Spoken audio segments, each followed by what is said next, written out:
সম্মানিত দর্শক, আসসালামু আলাইকুম। কৃষি কথা ইউটিউব চ্যানেলে আপনাকে স্বাগতম। প্রিয় দর্শক, আজ আমি আসছি বগুড়াতে।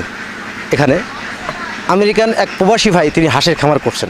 তার হাঁস পালন পদ্ধতিটা আমরা দেখব এবং হাঁস পালন করে তিনি কতটুকু লাভের আশা এবং তিনি কোন পদ্ধতিতে হাঁস পালন করে থাকেন সেই কথাগুলো শুনবো সেই খামারের মুখ থেকে। চলুন আর কথা না বাড়িয়ে শুরু করি আজকের প্রতিবেদন।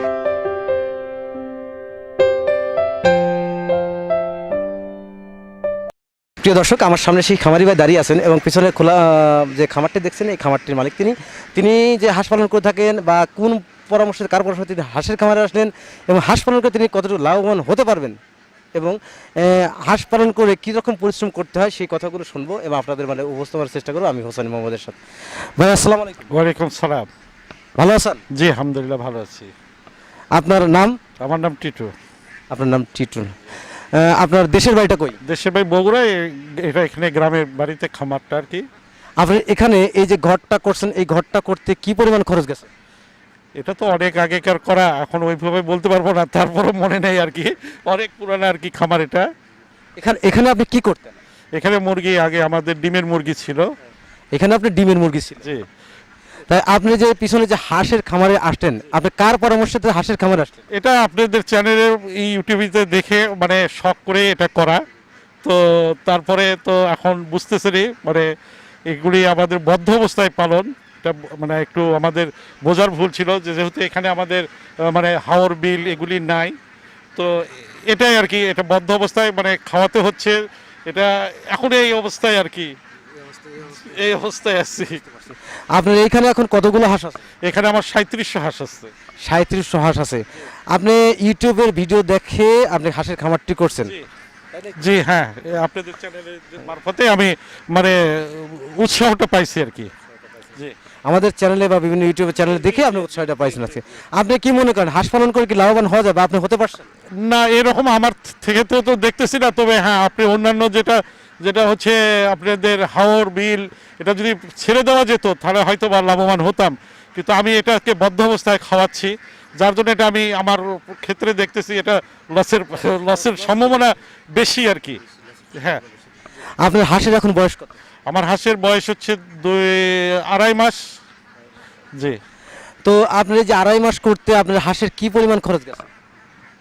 এটা আমার তো এখন ওইভাবে তো খাতা বলতে পারবো না, তারপরেও আমার মনে হয় 160-170 টাকা আমার পার পিসে পড়ে গেছে।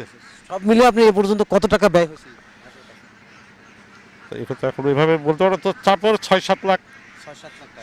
আপনার সব মিলে 6 থেকে 7 লাখ টাকা ব্যয় হয়েছে এই হাঁসের পাশে। তো আপনি এই হাঁস কিসের উদ্দেশ্যে করছিলেন?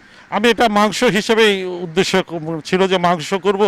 কেউ বলছে যে এটা হচ্ছে 320 টাকা পর্যন্ত বিক্রি করা যায়, মানে 3 মাসে বা 90 দিন বা 105 দিন বয়সে। সেটা হচ্ছে আপনার মানে প্রায় 2800 টাকা, 280, 320 টাকা বিক্রি হবে এই আশাই করা। কিন্তু আমি এখন বদ্ধ অবস্থায়, চতুর্দিকে আমাদের এখানে ধান, আমাদের বিল নাই, হাওর নাই, ছোট্ট একটা পুকুরে এটা ছেড়ে দিতে হয়।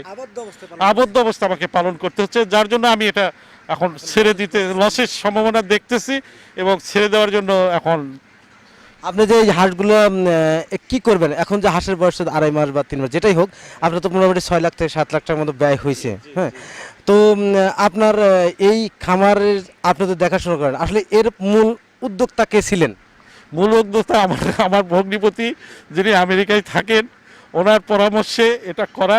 উনি বিভিন্ন চ্যানেলে দেখে বলছে যেটা খুব লাভজনক হবে, তুমি চেষ্টা করো।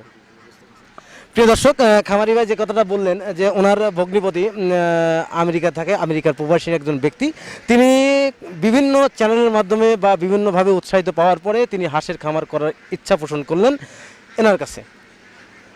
তার মারফতেই তিনি এই হাঁসের খামারটা গড়ে তুলছেন। তো সব মিলিয়ে হাঁসের খামার করায় বা আবদ্ধ অবস্থা পালন করতে গেলে হাঁস পালন করে লস হচ্ছে এই খামারির। এখানে এখন প্রায় 4000 মতো হাঁস আছে। সব মিলিয়ে যে 4000 যে হাঁস আছে, এই হাঁসে সব মিলিয়ে 2.5 মাস বা 3 মাস করতে প্রায় 6 থেকে 7 লাখ টাকা ব্যয় হয়েছে। তো আজ প্রতিবেদন এখানে সমাপ্ত করছি। ভালো থাকেন, সুস্থ থাকেন, আল্লাহ হাফেজ।